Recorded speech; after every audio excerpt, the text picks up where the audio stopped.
Hey everyone, welcome to the podcast. My name's Ro.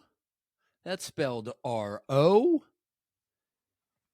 not R-O-W, like in row your boat. Or sometimes when people ask because they're stupid.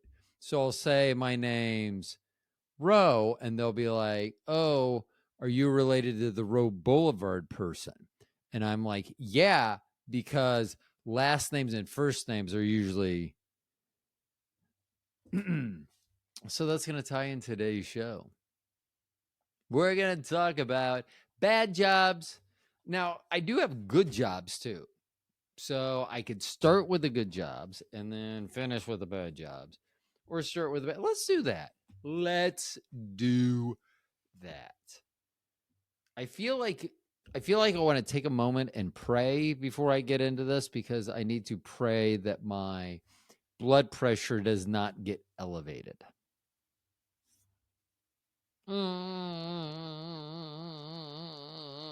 Okay, let's see.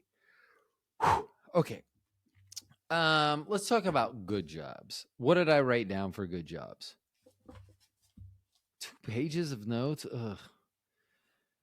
I know that the last show was called "This Was Longer Than I Thought" or something like that. That's what she said edition or something like that. I only had 1 page of notes. Now, and I didn't even cover that 1 page of notes.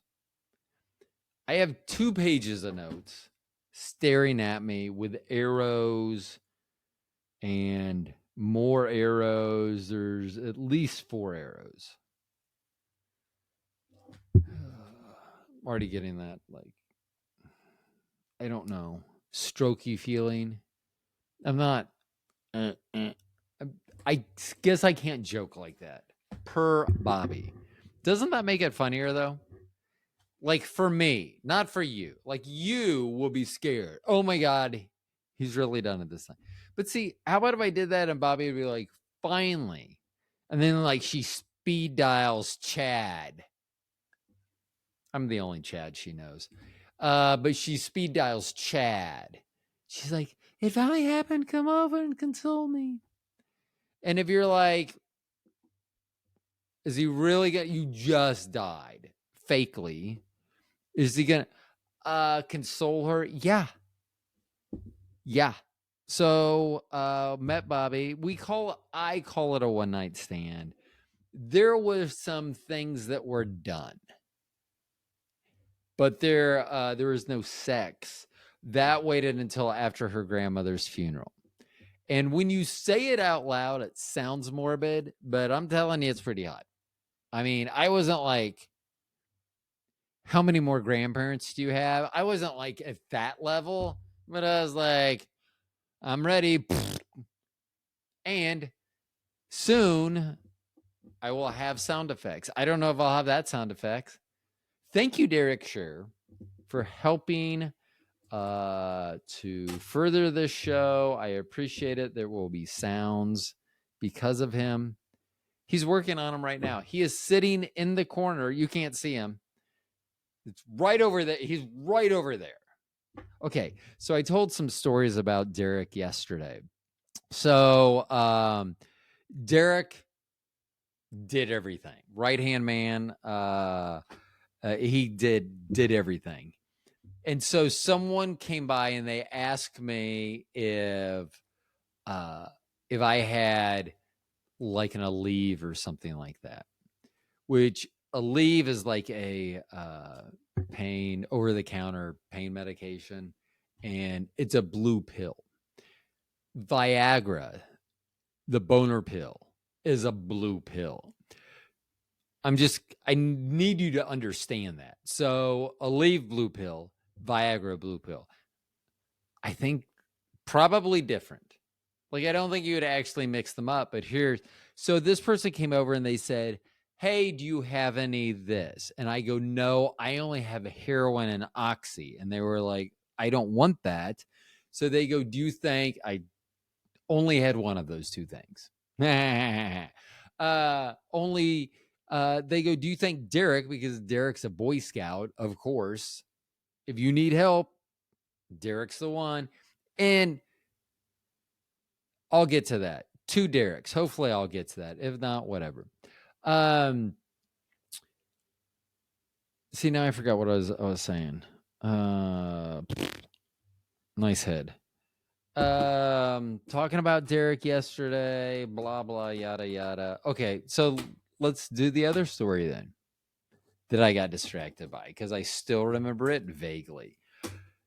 So a lot of you know that I had like 2 Jasons, and that's where it started. The 2 Jasons, which I think was a deli shop in the Midwest for a long time. Two Jason's Deli, 2J's Deli, something like that. I think it's Jason's. No, it was just, I think it was 2J's, and there was also Jason's. I think they were both delis, and neither one of them do I know any locations of them now. But like with Jason, they both spell their name the same way, which made it even more difficult because I'm typing in who do I want to talk to. I'm like having to Jason space and then technically I could just type in their last name and it'd pop up because those are different. Anywho, I felt it more prudent to just have one of each. Like I'm like half of Noah. Like Noah was, I need 2 of everything. I'm like, I needed only 1, like half. So, but with Derek, it's weird because I know 2 Derek's. And this was the argument between the 2 of them, not which one of them most belonged in my life. And actually, the argument would be not it. The argument was who spelled their name correctly. There is a Derrick and a Derek here in the United States. Those would be 2. I don't know if one is wildly more popular than the other, but yeah. So that was the argument of which way was the correct way. I will tell you that I met them at the same time, and because I only speak to one of them, I will tell you that the Derrick, that's the correct way. So if you're wondering, like, I don't know which way, like I need to write something to Derek, like guess that that's the correct way. Unless they're a douchebag, then go the other way. I'm not saying that the other Derek was a douchebag. Okay, so we're going to talk about horrible jobs. I'm going to term this bad jobs with Rowe or horrible jobs with Rowe because there was dirty jobs with Mike Rowe, which was spelled differently. Like if you knew 2 Rows, that's his last name and my first name, Rowe, Mike Rowe, but Rowe, so it's kind of a play. Horrible jobs with Ro Rowe, and there we go. I was just going to do Rowe. Horrible jobs with Ro Rowe versus dirty jobs with Mike Rowe. I should write that down because I probably will not remember it, but I'm not going to. Let's see. What else? What side notes? So I have side notes here. Let's see. Blue would be side notes. Okay. And I don't know why. These are the side notes. This is what you get for blue. The blue, which is very boop and bloop, bloop down there and bloop up there. So these are the side notes for in blue. New studio equals new highlighters. So not new studio. It's going to be changed. Hopefully there'll be new furniture at some time. At this point, no. But my highlighters are running out. And if you follow me on Instagram at the Stone Genius, nice plug there. You'll know that I take pictures of a lot. I highlight everything. Generally 4 colors I'm using. And, I'm doing front and back, and every page is almost, there's not a lot of white space. The highlighted space versus the color space, it's probably a 70. Well, this one is not as full as normal because I'm doing back-to-back shows. And if you subscribe to at the 2E's for YouTube, because a guy got the YouTube name the Stone Genius like 10 years ago and put out 3 videos of I don't know what. I don't remember. It was that interesting. I don't remember. And that was it. And so now I have to go with the wrong name because of this person. I don't want to say anything bad about them because if I ever talk to them to get this name, I got to be copacetic with them. And I don't know what that means, copacetic. I think it's like a medical term.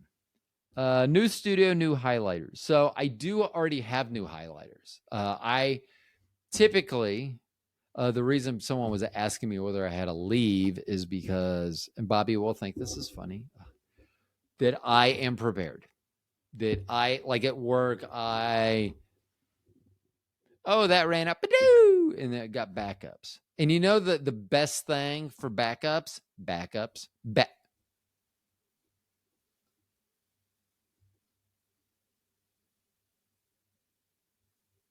Okay, this says I'm not recording right now.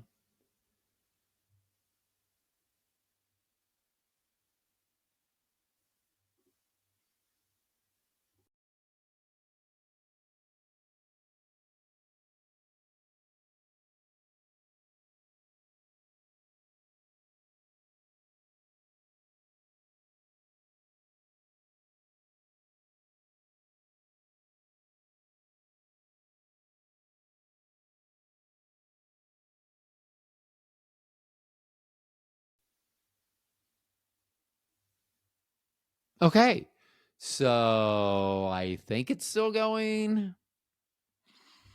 If there was a break there, everything went. It said that I had no connection, but I did have a connection. So new studio, new highlighters. What else do I have on Blue? So I've been watching a lot of movies on YouTube. So YouTube has a lot of movies free with ads, which is fine. And it's weird because they have a lot of movies that I can't find. Like if I go to another major streaming service, I may have to pay to get it. But they had They Live, John Carpenter's They Live, one of my favorites.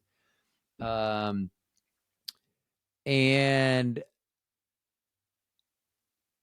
so I thought about this last night. So I was reading my note that one of the first nights, it may even be the first night, that Rowdy Roddy Piper's character, I don't know his name, is staying in this pop-up camp. So the 80s were not necessarily that different than now in Los Angeles. So, and probably what the police or ICE are doing is very similar to this movie. Oh, that's eerie. Boo, doo-doo-doo. I don't know what that sound was. Like, thank you, Derek Shearer, because I'm going to have the soundboard, which will allow me to have better sounds. Even if I inserted applause, like real applause there, or whatever applause they have, it would have sounded better than whatever sound I just made. And you're like, what was that sound? I have no idea what sound that was. Do not have an idea. Okay. So,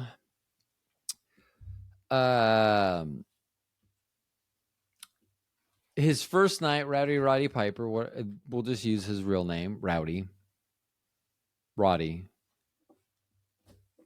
I guess, Rod Piper. Hey, Rod Piper. I know why he didn't go by Rod now.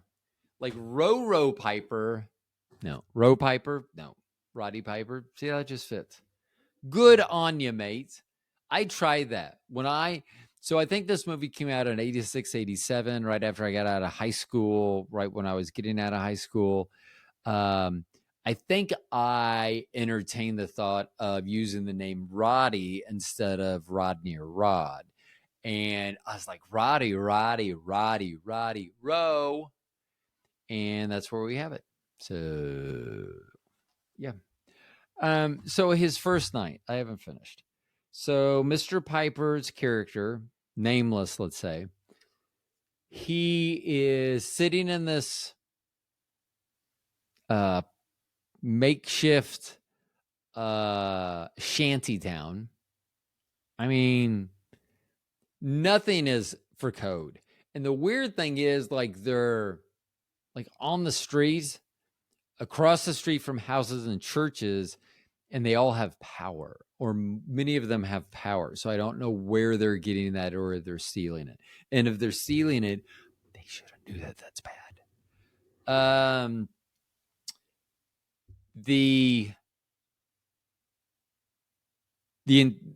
I keep wanting to call it an internment camp. The camp that he was staying at, that first night, he pulls out a harmonica and he starts playing the harmonica. Now, I have never been in a camp like this. I have not visited, nor have I lived in a camp like this. That being said, I cannot with 100% accuracy say that my following statements are correct. My thought is most of the residents there, probably, while they're there by choice, they're also there by circumstance. Here's all I have to say about a harmonica. Like, harmonicas are fine in prison for some reason. Actually, I know the reason. I'm about to get to it. So outside of the prison system, outside of the penal system here in the United States, I cannot speak for elsewhere in the world. If you hear a harmonica or a banjo, things are about to get rapey. I mean, sorry. Like, the first thing I would do is, if I heard a banjo or a harmonica in the Deep South, is sit down. First thing I'd do. I would sit. I would try to find like a beanbag chair or something very soft and cushiony, so I sank into it. Because I don't want to hear a guitar or a banjo or dueling banjos, or someone say, "Boy, you pretty." I know I'm pretty. You don't have to tell me that, toothless person, but thank you. I mean, here's the deal. I will never pass up an opportunity to have someone tell me how cute I am. I'm so pretty. I don't know what that was at the end. What was this? So I want to go see F1. There's some issues getting there. Bobby says that she'll go see it, but it's like 1 trillion hours long. I went online to look. It's 1 light year long. That's how long it is, which I guess would make it a year. Boom, boom. Let's see. But so I was listening to the soundtrack because they have Doja Cat on there. I pretty much stopped listening to names after Doja Cat. Granted, she was also number 1, so it was very easy. I mean, Doja Cat, brain off. Brain off. But the song by Chris Stapleton, As Bad As I Used to Be. I need to tell you I'm as bad as I used to be. It's a good song. And it's in there. I don't know. It's track number. I'm leaving it blank there because I'm hoping that I'll be able to fill that in later.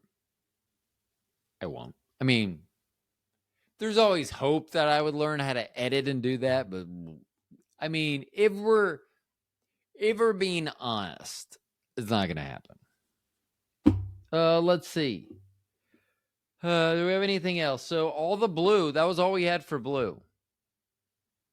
Harmonica scene and They Live. Like I say, I don't think anyone appreciated it. I would have loved for someone to say, Now, and see, is that being a bully? So you work out so much and you're big. He was a wrestler. So you're that big. Does that prevent people from telling you to shut the fuck up? Maybe that's why I've never heard it. Maybe that's why I can do what I want. And if you're like, no, you can't. Really? Did he hear what I just sang? No one asked for that. No one said, oh, can you sound like a teen going through puberty and have your voice crack in the middle? I mean, I can't say nobody because there are freaks out there. I mean, I went to enough freak offs that I know. How do you think my knee is bad? I mean, I try to tell everyone, oh, it's an old injury. It was a freak off injury because, so here's the deal. I can't talk a lot about it because of litigation, but with the freak offs, the amount of baby oil that you could get on your body, interacting with the amount of baby oil you would put on the slip and slide. I mean, phew! Like if you've ever seen Christmas Vacation when he sprays the non-nutrient particle varnish, whatever he puts on the sled and it takes off, same thing. Let's see. Horrible jobs. I'm going to talk about good jobs first. I feel like I should use the good jobs as a palate cleanser for the end. I'm not going to. I'm going to the good jobs. Why were they good? Well, generally it had to do with management. It almost always has to do with management. People don't leave companies, especially the bigger the company, the less involved those distant higher ups are. So if you had good management, if you had good leadership, a lot of that had to do with hiring. If you made a mistake hiring, being able to figure out how to mitigate any negative impact that decision had made, being able to know that this person needs this kind of treatment and this person needs this kind of treatment. It goes back to you don't treat everyone the same way. You treat them all fairly. You don't have to treat them equally. You need to treat them fairly. Let's see. I do have some yellow stuff. So good jobs. What did I list as 3 good jobs? LCC. That's where I got to work with Derek on a near daily basis. When I would go to nights and he would be on days, because I was never on days when he was on nights, I don't think. Actually, I take that back. I think I was. Anyway. With LCC, I got to work with Derek for the most part on a daily basis, or see him in passing, or talk to him, see him at meetings. So for me, that Derek was my work wife. And if you're like, how do you know you weren't the wife? Okay, I'm 6'5". I'm nobody's wife. So, okay, maybe Shaquille O'Neal, but if I saw Shaquille O'Neal coming, I would go the other direction. Not because I'm afraid of him, not because he's black. I don't want to accidentally get in a position where I become his partner, his wife, his girlfriend, whatever. So the best way to not do that is be gone. If you're like, well, can't you just resist him? Resisting someone who's 7'2", 350 pounds, probably not the issue. The issue is that they're 7'2", 350 pounds. I mean, like, I had a talk with someone recently about anal probing via aliens. And I said I would be down with that. I would think if they're so far advanced they can make it here, that they can use instruments that isn't going to cause me to bleed out my ass the next day. I'm just saying. I don't know what kind of technology advances they're going to have in the future. I am just guessing they will, with the anal probing, they will be gentle. If nothing more, just due to the fact that we've heard of so many of them, they should have it down.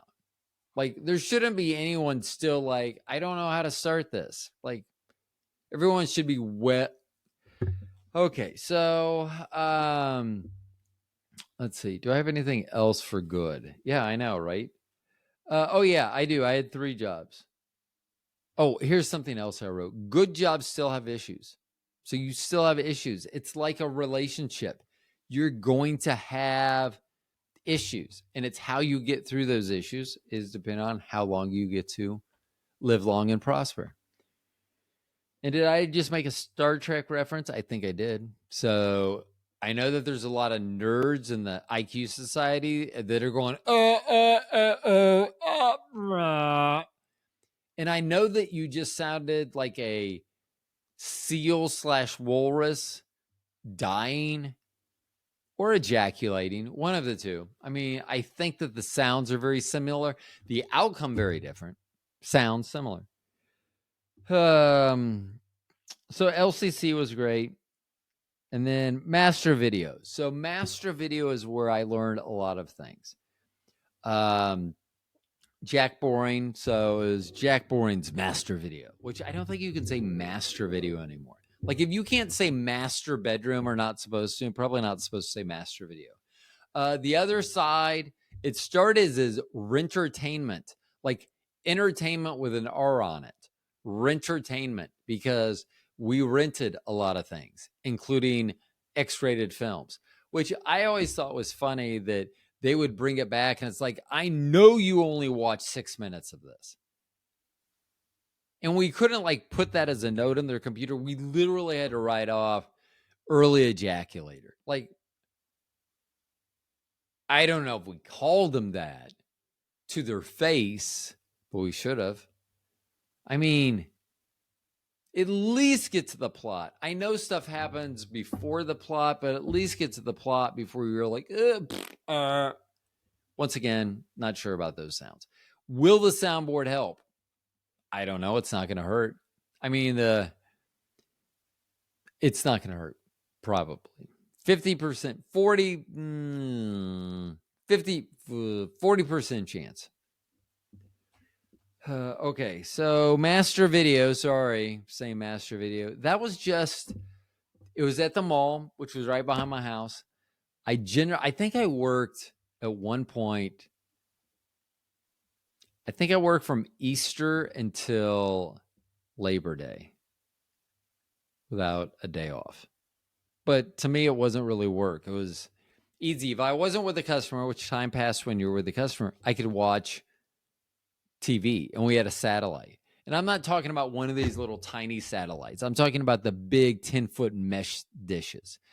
So I would be able to catch stuff like they used to play it a lot. Tupac Shakur's I Get Around, which I love that song. On Much Music, which I think is like a Canadian version of MTV, maybe. But I would watch, I used to watch, and I could watch football games. I remember, so when the Chiefs wouldn't sell out, literally there'd be men that would come up with their wives to the mall so they'd get points, but then they'd come to our store. There were benches right out front, and it was a glass front. So they would want the satellite, which we only had one. It was on the roof of the mall. And this is the big one that takes time to turn and everything. They would want the Chiefs game on. The home game that we could get on satellite. Well, if it played at the same time the Buccaneers game was on, I would have the Buccaneers on. And if you're like, well, didn't the Bucs suck back then? Yeah, they did. They were horrible. Yeah, they were bad. They weren't good. Like 98-ish, they started getting good. 97, somewhere in that neighborhood. I don't want to have a stroke thinking about that. Somewhere in that neighborhood, they became better. Okay, so Master Video. And if anyone's offended by that, Ro at thestonegenius.com. You can email me. LCC, and I put these in the wrong order. So I had LCC listed second, Master Video third. I learned a lot from Master Video 2, like how to sell. Actually, how to really, Jack was really good about using his charm, his flair, his something. He was very, very good at doing that. And so I worked there for like eight years, more or less full time. I mean, I disappeared here and there for a while during that time. This would have been like 89 through 96. It was fun though. I mean, yeah. And for someone like me who loves talking to girls, it was because you had all these stores, and this was a busy retail mall. And so there were all these girls that were basically my age too at all these stores. So I walked somewhere to get a cookie or a drink or something. I'd walk by all these stores, and maybe I had to go in, maybe I wouldn't. So the mall was a ton of fun. So that was actually probably more fun than the job itself. Yeah, the job was fun. Mrs. Boring, she was hilarious. Rest in peace, Mrs. B. Let's see. Oh, number one, good job. Drum roll, please. You're welcome, Bobby. That I'm so proficient at the. And if you were watching, can't unsee that. I apologize. I should have warned. There should have been a disclaimer, or perhaps I shouldn't have even done it. I don't know. Okay. Horrible jobs. We can actually even start with this. So I wrote this later. I was like, others are taking cognitive abilities test. People want me to take an IQ test. And people just want to be like, I want to know how many points you're knocked off because I don't sound. That's what's weird. Like, we don't know where I am. Yeah. So, because like Trinity does. Like, so I've gone 136, 137, 139. So the reason I go with 136, it was my first and my lowest. I mean, I don't feel like I'm 136, 130, not 139. Not really worried. I'll tie this in too. So I'm actually kind of going backwards here. So like my mom was telling us about, they had to do a cognitive ability test with her when I think she turned 85, like a year plus ago. And she was saying, oh, and it was so good. They would show me 4 animals and I could pick the hippopotamus. And I'm like, what else looks like a hippopotamus? Like if it was, they brought out a picture of a dog and it was an Akita, and they had a picture of a Akita, an Norwegian elk hound, or maybe if you're from Norway, just an elk hound, or a Keeshond, which are all very similar dogs. Their tails roll up on their back. Keeshond's fur is a little bit longer, not much.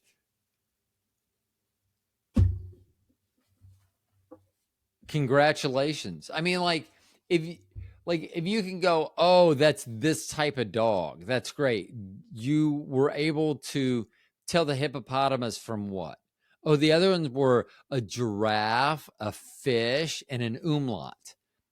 And if you're like, I've never heard of that animal, it's because it's not. It's some like grammatical thing. I forget. It's like isn't the umlaut the thing, something above a letter or something?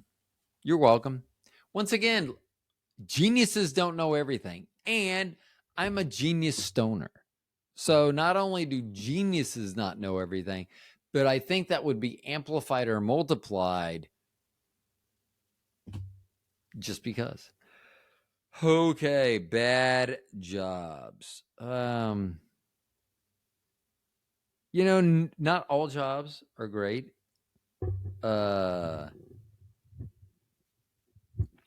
Let's see. Where are my notes here?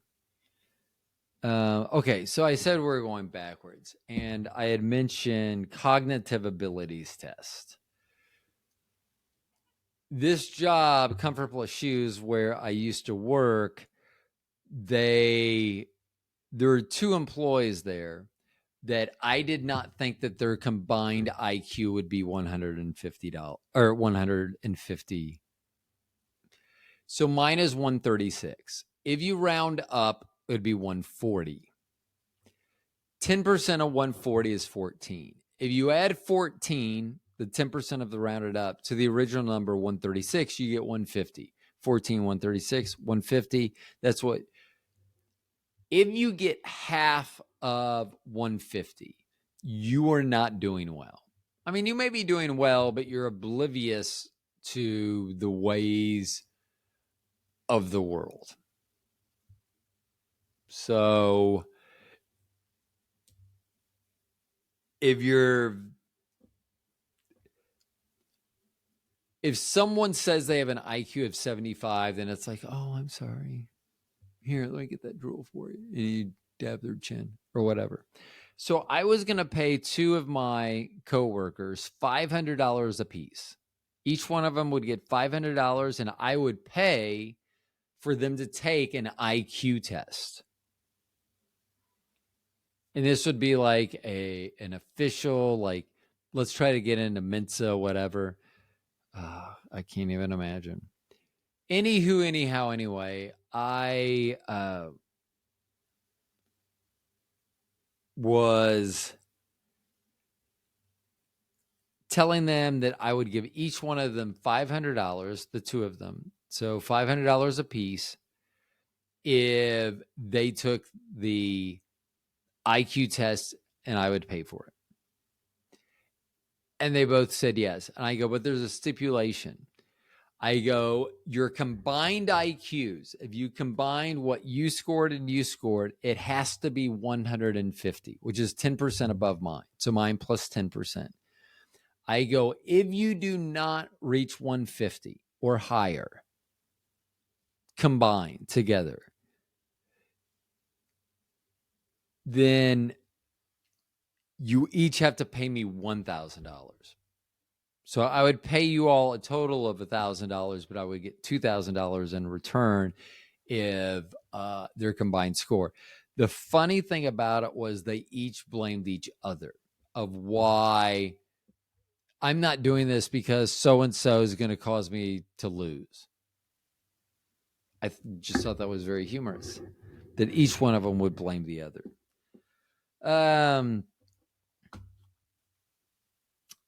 We're going to jump back. We've been talking about a place that I work. We're going to jump to where does Sprint fall? So I was a trainer with Sprint, a retail trainer with Sprint. And I was very lucky. Often something like this situation would happen. So I was actually hired in 2000, late 2001, early 2002. I think it was late 2001. I was hired in as a store manager in the retail channel. And so I went there. I'm working as the manager, as the assistant manager, and I needed to go through training. So I was getting ready to go into training, and I met the trainer, and we hit it off. Don't know why. Don't know what made us bond so quickly. He had said something to his boss, and he had just started this job. And so they were doing like wasn't a train their trainer, but it was a coach the coach type thing. So they would watch and then they would critique afterwards. The bigwigs, not the tiny people doing all the stuff.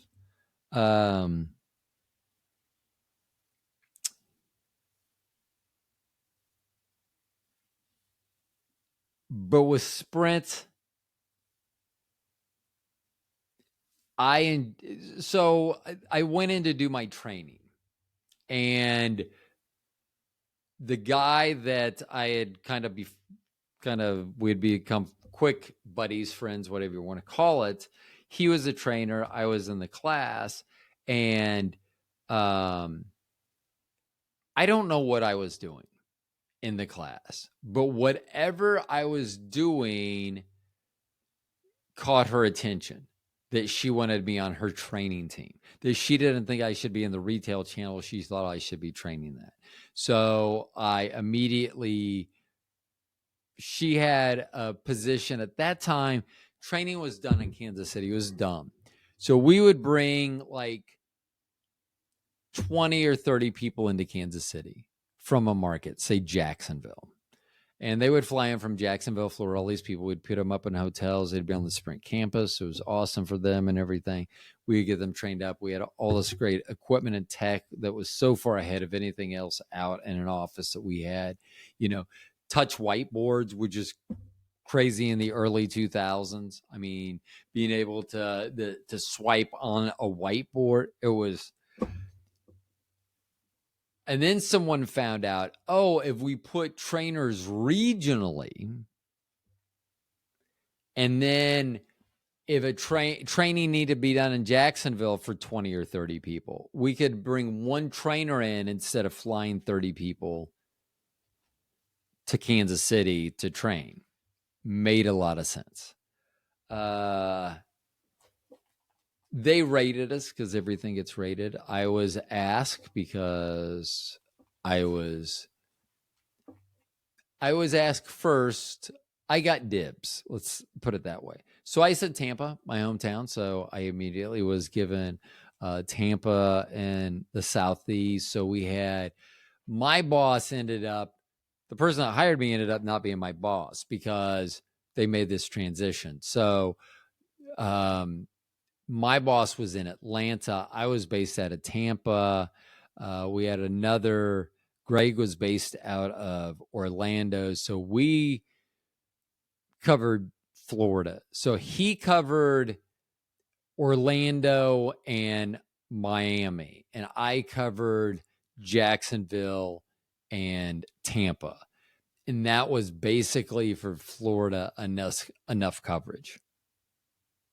We would travel a lot too. So if we didn't have training in our location, we'd travel a lot. Because I wrote this down, where does Sprint fall? Fall as a good or bad? So I love training. Much like my notes here, although I paid more attention to my notes there because I had to. Like when I make notes for a show, when I'm talking prior to a show with a guest, I will tell them I am figuring this is going to be an hour and 15 minutes to an hour and a half, or an hour and a half to an hour and 45 minutes, whatever. Because I know on the amount of notes, especially with a guest, I know on the amount of notes that I have, the time frame it's going to take me. And I always like that. So I would actually write down. So we would have a book that would basically have a script in it for us to go through and do everything. If you memorize the whole book, that's awesome. So what I would do, but then I would still flip the pages. I would know, okay, and I'd flip, but I would write down like 10 a.m., 11:30 a.m., 2 p.m., 3:30 p.m. So the like when they were going to take a break in something, that was done.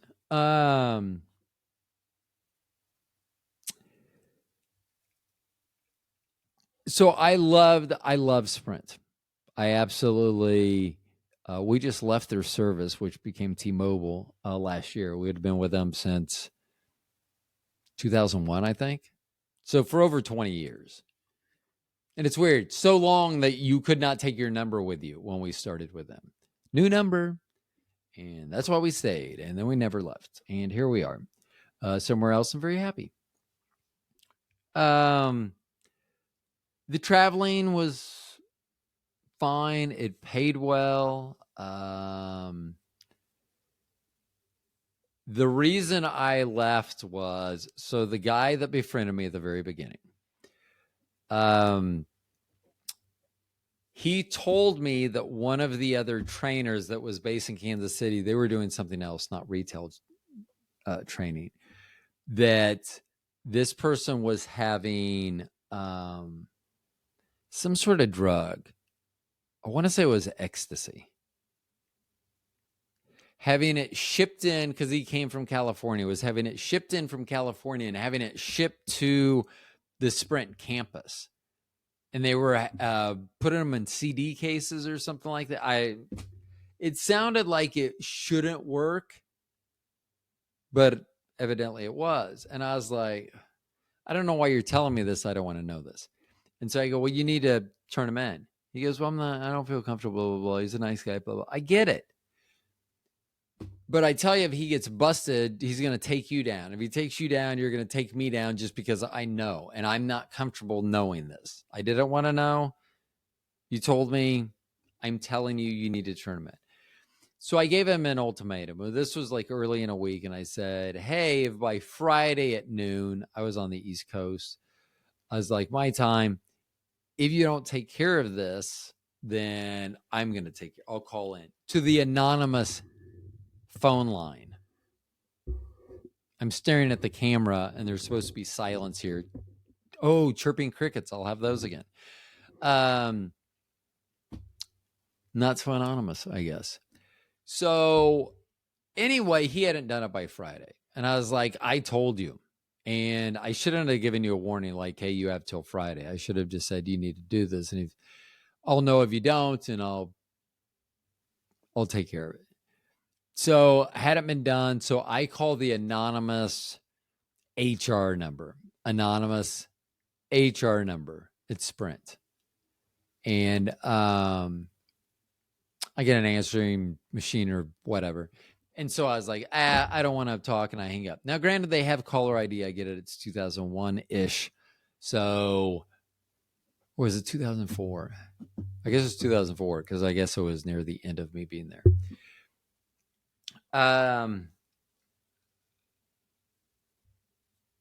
But this person at Sprint, I told him you need to turn them in or else I'll turn them in. So I called the anonymous hotline. They didn't answer. So I was like, I'm not leaving a message. They have caller ID, evidently. So they call me back because I'm a Sprint employee, Sprint phone, blah, blah, yada, yada. They do, hey, Rodney, what's up? I'm sure that seems a little too easy, and it probably is, but yeah. So they call me back, and so I tell them what happened. But I don't want to give this person's name. And this is what kind of pissed me off and why I left. And it's always someone is going to be the catalyst of change in your life. So they said if I didn't give this person's name, that then I could be reprimanded. So I ended up giving up this person's name. Person bringing stuff in. So I think there were 3 people fired. So this trainer and a couple other people, not the trainer that I knew, not my boss who became his boss, my old boss when we were all based in Kansas City. So they did like that. They didn't get fired, but other people did get fired. So I don't know how intimately they were involved or whatever. So 3 people got fired, and I got ostracized because this person, Dale, knew that I had done this because he got put on, I think, a final corrective, which he survived that. So he should have made it. I don't give a shit. I even gave you time. So I guess this is falling on the bad. I couldn't really, is this a good, is this a bad? Evidently, this was a bad job. Even though I enjoyed what I had done. I was so pissed at the way that they would treat me. They would send me stuff like last minute. They would do all this stuff. Now, the benefit that I had when I was living in Florida, my family was still in Kansas. So I had the time that I could spend to try to catch up. But I felt like, and so as soon as I could find something else, I took it. I don't know if fortunately or unfortunately, we'll have to ask Bobby sometime, but so she by herself, we were waiting for Morgan to get out of third grade. Trinity was not graded yet. She wasn't old enough. So we're waiting till the end of the year. We didn't want to pull her out mid-year. We thought that would be traumatic for her. And so I went down there in January. I ended up coming back in July, but we had made this determination by the end of the school year that, so I think I actually gave like 2 months notice or 3 months because I had stuff scheduled. And this is how bad it got. So even my boss, so I gave 3 months notice, and there were a couple people, can't remember his name, and I want to say it was Ian. There was a trainer in Atlanta, black guy in Atlanta, that I had told that I was leaving, and Greg in Orlando. And so they both knew, and they kept going, why hasn't she said that she hasn't referenced that you're leaving, they're trying to cover your shifts, but they're not really referencing why or anything. I go, I don't know. So we had weekly meetings, I think on Tuesday or Wednesdays. They were not on Mondays, and they weren't at the end of the week. So I was scheduled to leave at the end of the week. 4th of July was like the beginning of the next week. This was right at the 1st of July. I'd have to look back then. My family came in town so that they could spend the 4th of July down there. My apartment where I was staying was above a garage of a woman that used to babysit me when I was little. Her and her husband had a place out on a lake up north, not up near Sickles High School. So that's where I lived. I worked at 3030 North Rocky Point West, which was right at Courtney Campbell, right before you head out to Clearwater from Tampa. It was fucking amazing. I mean, for me to quit that job and move back to Kansas City instead of having my family move to Florida, that's how upset I was about what happened. So even when I left, so I give multiple months, at least 2 months heads up, warning, notice. And so like that meeting, like the Tuesday or Wednesday of my last week, since I'd already given notice, she finally says, hey, and I want to say this is Rodney's last week. So as this meeting gets over, then people start calling me, the other trainers. So there's probably a dozen or so trainers on there. Only 2 of them knew that I had given multiple months. Only 2 of them knew that I was even leaving, much less leaving that I gave them 2 months or plus notice. So I started getting reached out to, like, I can't, what are you doing? Like, where are you going? Like, what are you doing? Why are you leaving so abruptly? What happened and all this? And it's like, wasn't abruptly, blah, blah, yada, yada. So often where you can't feel supported as a job is a good reason to live, good reason to leave. That's how it was. And I was pissed. I mean, for them to treat me like, because it was like they were more mad that those people got fired and they got in trouble than doing the right thing, which says a lot about them. And I was just like, you know what? So anyway, Bobby had already, and I've told this story before, she had already packed the house. So we ended up moving into a like twice the size house. Maybe like if a bird was flying from one house to the other, maybe a mile, no more than 2. I mean, I'm used to driving it, so there are a lot of turns. If you did the way the crow flies or whatever bird would be native to your country that you would reference like this, So whatever the way a bird flies, it's probably a mile, no more than 2. I mean, I think it's under 2 miles driving there. I think we actually, I'm sure that we did that. So my last job was by far my worst, which was really weird. So I started my working career at Master Video. Can't call it that anymore, I guess. Rentertainment. Jack Boring's Master Video. That doesn't help. Putting his name on it just makes it sound like it was his fault, which it was. Jack Boring, Villages, Florida. That's where he's at. Man, he's like 95 now. Him and my dad were the same age, which was weird because for a while I was still living at home when I'd come home from school or whatever. So I was still living at home before. So I had my dad and I had him. And for some reason, they didn't seem the same age. And here's the weird thing. I say that they don't, like, thinking back, I never thought of them as being the same age. But if you ask me who I thought was older, I also don't know. I almost think that I thought my dad was younger than him. Yeah. So, man, he was talented. Anyway, he taught me so much. So I started at Master Video, a small company. It literally was the owner's wife, 2 of their sons, Jamie and Jerry, and then the most 4 extra people, whereas Mark Maroon, Pat Russell, Scott Miller, myself, just dropping names at this point, of people no one's ever heard of. You're welcome. And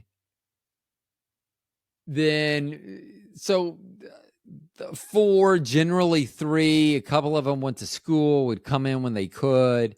And really, the reason they love the job so much is that, like I said, if you were by yourself and you were not helping a customer, you could sit down and watch TV. You could play video games. Video games were Nintendo at the beginning. At the very end, SNES, Super Nintendo was being introduced, like mid-90s when I left there. But when we worked together, I remember, what was it called? Blades of Glory, maybe? The hockey game. I want to say it was called Blades of Glory. I'm not 100% sure of that. That could have been a movie. Don't know. Anyhow, anyway, we would play that game all the time. And we would always call them bunk plays. So if you're old enough to know the original Tecmo Bowl, if you ran a certain pattern, you could choose someone, and if you got in the right position, set up on the right side of the field, everything, you're like, I know, like you would try to get in that position because I go, if I know I can do one more play, it's going to be a touchdown. There's nothing they can do to stop. It's kind of like when I play Madden now. Like I play Madden 25. And whether I fumble the ball or the ball's intercepted, it's always a touchdown for the other team. It is not 100%, but I think I can legally say that it is 100%, even though I know it's not 100%. So it's 100% of the time. In fact, and this is not a joke, I was playing a few days ago. I threw a pass and it hit one of my players' hands, went up in the air, hit another player's hand, and then was intercepted in the end zone, deep in the end zone, by the opposing team, surrounded by people. And by the 2 people, especially, that is just beep, boop, the ball. And so I'm like, okay, well, it's whatever, fucking turnover. And the guy gets it. And instead of just kneeling, which is what you would probably do, he decides, I'm going to run it out. And why wouldn't he? Now, one of those 2 guys that I was talking about, he doesn't do shit. He ain't do jack shit. The other one gave this guy a bear hug, and then I think he kissed him. He has his face mask on, so I couldn't tell. It just looked like he kissed the guy and then sent him on his way. And the guy ran like 108 yards for a. So yes, 100% of the time. But yeah, playing those games was fun. I remember there was this guy from B. Dalton Booksellers, which was on the third level down at the other end of the ball. And this is when you used to have to dress up for work. And I remember he'd come down in his tie every day, working at a bookstore, wearing a tie. I do miss those days. I miss people dressing up. It looks better. Cargo shorts look like shit. Have I worn cargo shorts in the past? Yeah. Do I own it now? No, I don't. I wear clothing that's appropriate. I know. And if you're like, doesn't that say Tampa Bay and probably Buccaneers with their creamsicle, and then you have blue on underneath, which isn't a Tampa Bay color? You're right. It's a Florida color, which this shirt has Florida orange, and this has creamsicle. And while those two clash, they're very representative of the state of Florida. So I am wearing them. So fudge off. Why I didn't say fuck off, I don't know. Maybe I felt like I had said too much for you. I was too harsh to you. Let's get back to, we're talking about I'm thinking about the mall, and that's good things. Then I got to go back to my last job. So at my last job, let me talk about the progression. So I started off at Master Video Entertainment. So we rented movies and games, which was really big back then. We were the first place in Kansas City to do that. And then we sold high-end video equipment and installed it as well. So that's where I started. And then I went to Best Buy. That was Best Buy 1. Because if you were paying attention, I said good jobs, Best Buy 2. I don't think I referenced 2. Maybe I did. Best Buy 1 was back in the late 90s when Bobby and I moved to Wichita so that she could finish school at Wichita State, Woo Shocks. And, or is it Shock? Woo Shocks, Woo Shock. Either way, I wonder if there's a shocker by marriage. So as a Gator, there is a thing called a GBM. That's a Gator by marriage, meaning they're not a Gator, but because of the marriage situation, like Bobby being married to me, she would be allowed to cheer and root for the Gators. She would be allowed to go to, I'm sure people brought girlfriends. I can't think of any. So I was the president of our alumni club for a long time. It'd be 2 years on, 2 years that you couldn't do it. And it seemed like Marcellus Sinclair and myself, we alternated as president back and forth of the alumni club. This is the Kansas City Gator Club. At one point during our height, 2006 to 2008, where we're winning fucking everything, we had, I think, 400 members in Kansas City, 400 Gators in Kansas City. And we went to a bar and we had it not rented out, but we had they knew that if there was a Gator game, we were showing up, and it was reserved for us, which was always very funny. I don't know if I've ever heard of a shocker by marriage. So that's how we got to Wichita. So I'm at Best Buy, and it was fine the first time too. I liked it, but it was fine. I actually used them, for lack of a better term, I used Best Buy to get back to Kansas City. So then we transferred to Kansas City. So there were times in our marriage where we didn't live together because Bobby was graduating high school and took a job in Kansas City. I was going to transfer to a store in Kansas City, but she actually started weeks before I did. So she got up to Kansas City and she got to stay with my parents. So I know she loved that. I mean, there's nothing like 4 years into the marriage, she's probably still thinking my parents are pretty cool. Anyway, so there was Best Buy. It got us to Kansas City. I left for a job with DirecTV. After that, I left and it was Sprint. So I did Sprint. I did a couple other things through there, but then I decided I would go backwards in time. It's like Benjamin Buttons. I don't look younger. I don't sound younger. My body, by God's sakes, does not feel younger. And this whole stroke thing probably would have been handled better if I was younger, or maybe not even had it if I was younger. Don't know.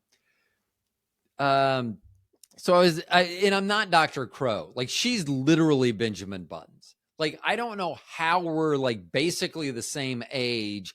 And when we met, we looked the same age 20 years ago, as she's been my doctor.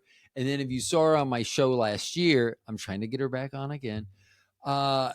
We do not look the same age anymore. And I don't know what she's doing. Probably like drinking that children's serum or whatever at that pizza shop in Washington, D.C. I don't know what she's doing to continue to look so young, but she's never once done it to me. And the other thing is, she's never said anything about, like, for my psoriasis and psoriatic arthritis, boom, she was always, oh, let's try this. Let's try this. This didn't work. Boom, next thing. She always had what was going on next. Never once did she say, hey, you should try this for your hair. I think that, and maybe she knows what an awful person I would be with a full set of hair. I mean, a full head of hair. I don't know. So anyway, then I start going backwards in time. So I returned to Best Buy as an Nikon rep. I spent nearly 5 years there through the pandemic too.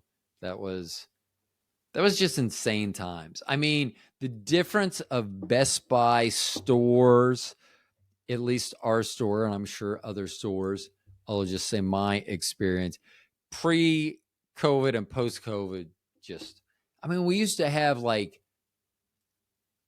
at least 3 cashiers that all they did was cashier, and that they wouldn't leave. They didn't do anything else. They didn't stock. And we had at least 2 customer service, which was on the other side. Now, whoever's doing cashiering also gets to do customer service, which is awesome, because customer service often involves someone who may not be the happiest and can be time consuming. So if you have a line of people waiting to check out, blah, blah, blah, yada, yada. So I did that. And then I had the opportunity to leave there because during COVID, the hours changed. They went to like 9 to 5, 9 to 6. Like, I think when they went back to like 9 to 7 or 10 to 7 hours is when I was like, oh, these are too much. I got to go. So I started looking for another job. Retrospect, I shouldn't have. If I would have had a stroke at Best Buy, I would have been much better off than I was where I went.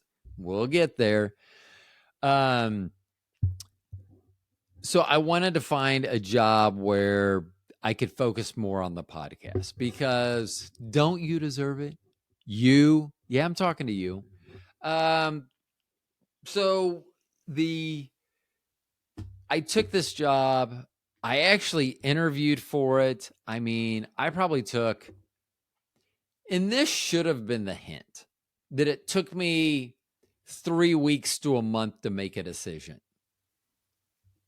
And it should have been a hint that they were I get how wonderful I am. I totally get it. That being said, to wait for someone for a month, anyway. So I took this job. I was like, oh man, I went from Best Buy to a small family-owned business. So it was 2 partners, one of the partners' wife, and then 4 salespeople. And I was the 4th.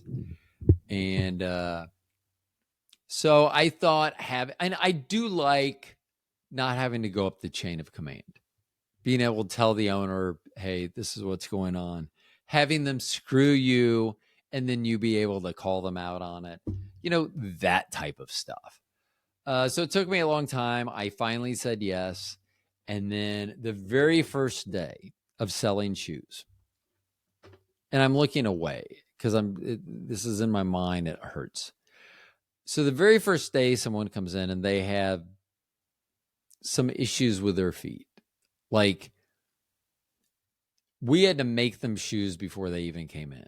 like a sole, and we drilled holes in them and then wrapped rubber around to keep his foot in there. I mean, and they did not smell good. So bad that Adam had to put on a respirator at one point. Not kidding. Just, I don't know what was going on with his feet. Anyway, literally my first day on the job. And so after this person finally leaves and they fell down, oh, geez. He was very overweight. And I will say when he fell, I actually looked, I'm like, how can you get hurt if you fall like that? Because there's a lot of cushioning there. Because if I fell like he did, I would have broken bones, torn shit up. Anyway, after he leaves, I ask Adam, I go, how long have you been doing this? And he, 20 years or something stupid.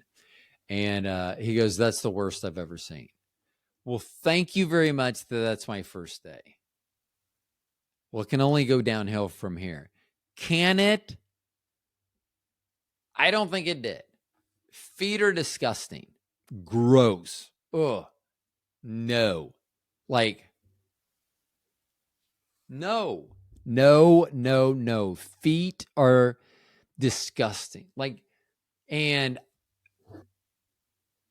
so many things. So let's just jump ahead. So often I would say at this job that I was paying my penance. And that was because I may have not always, whatever I did, I seemed to somehow exceed. Some people would call it get lucky. Chance favors a prepared mind. If you've watched Under Siege 2, Dark Territory with Steven Seagal, you're familiar with that quote. But like the sprint thing, like my personality. So one thing that this Dale had told me about his boss, which I can't, she was my boss for Kathy. Nope, that was my one in Atlanta. I can't remember this one. His name. I can picture, but anyway, they said that she likes Skittles a lot. So I went and bought a bag of Skittles, and I knew where she was going to be sitting as she was watching. I was in the training class, and I knew that she was watching Dale because she was watching to see how he was doing, monitoring him. So I went back in Skittles, and I wrote, "Hire me, please," or something to that effect, and Skittles. So didn't look back at her and stuff, and I don't think she knew that Dale had told me that she'd ask about me or whatever. I probably didn't know how much Dale had said about interests I would probably have or my personality, but I didn't tell her, and she came up to me afterwards and she just laughs and said that was fun. And she goes, "Anna, give me something to eat after lunch." So, so I ended up getting the job like immediately. And it's so wonderful because I do remember my boss, Jeff Lively, was pissed because if you get hired for a job, you're not supposed to look for another job internally for, I believe it was a year without approval. So I'm going to training. I had just got hired. So I said, "Hey, can I apply for this job when I'm in this training?" He's like, "Yeah, okay." Like thinking I'm not going to, like, whatever, do whatever you think. I mean, oh. So for some reason he let me like fill out the paperwork for this training position. I got it. And he was pissed. I remember, so he actually transferred me. So when I was in Kansas City at the retail store, I was like 5 to 10 minutes from my house, a handful of miles, 5 or 6 miles, 5 or 6 minutes. I mean, if you're hitting the green lights, 10 minutes tops, let's say. And so when I got this job in the training department, even though I'd still be here in Kansas City for a while, he moved me to downtown Kansas City for the last 30 days because he was pissed. I get it. He was going to have to hire someone into that position, but I could have held that position until he had hired someone in. So they moved me downtown, and which was fine because the where we were in suburbia, Johnson County, Kansas, suburban Kansas City, I fit much better in at the Plaza store. So the Plaza store is a much more racially diverse store of their clients. Sometimes they can be louder just in discussion and everything, which is fine with me. I have a loud voice that carries. I've been told very often, tone it down. And I'm not meaning to. And it was so much different money-wise, too, which was weird. So the Best Buy that I was at, my first time, Best Buy One, was like a couple miles, a handful of miles north. This Sprint store was a handful of miles south. So that Sprint store, that Best Buy store was like the third busiest in the entire nation. I think there were two in LA at the time, and this was the third busiest. I mean, we did like insane numbers. And that was, insane numbers from 1996 through 99. What specific numbers are taken? Hold on. Whoa. Why? I hate it when your phone does that. Yeah, be quiet. But the Sprint store that I was at on suburban Johnson County, it was busy as a Sprint store is going to be. I mean, generally they always had people in them, but it was not. The Plaza, they had money counters, like in the back, like, I don't know, current movies to like, think New Jack City, think of something, Scarface that has the money counters. We literally had money counters down there because most of the transactions out in the suburbia, even back in this time frame, was a lot of times credit card, debit card. Downtown, it was mostly at the Plaza store. It was mostly cash. I mean, it was insane. I mean, I remember going, and we had an armed security guard there too. He was awesome. So I enjoyed my time down there. That was probably, thinking back to, I enjoyed being a trainer. I enjoyed looking at someone and you knew when they got it. You could see it in their eyes, or modifying their behavior unbeknownst to them. I've talked about that previously before. So anyway, I decide to go to this small shoe store, Feet. I said while I was there, I was paying my penance. I was probably looking at leaving at the end of last year, so I could find even something more conducive. Either something, I was thinking about stopping the podcast, and then or find something more conducive to the podcast. Well, God was like, hey, you know what? I'm going to give you a stroke so that you can't work, you can't drive, you're around the house. You might as well do your podcast. So here I am. Anyway, so I go to work at this store, and so I had mentioned that a couple of the people, not smart. I mean,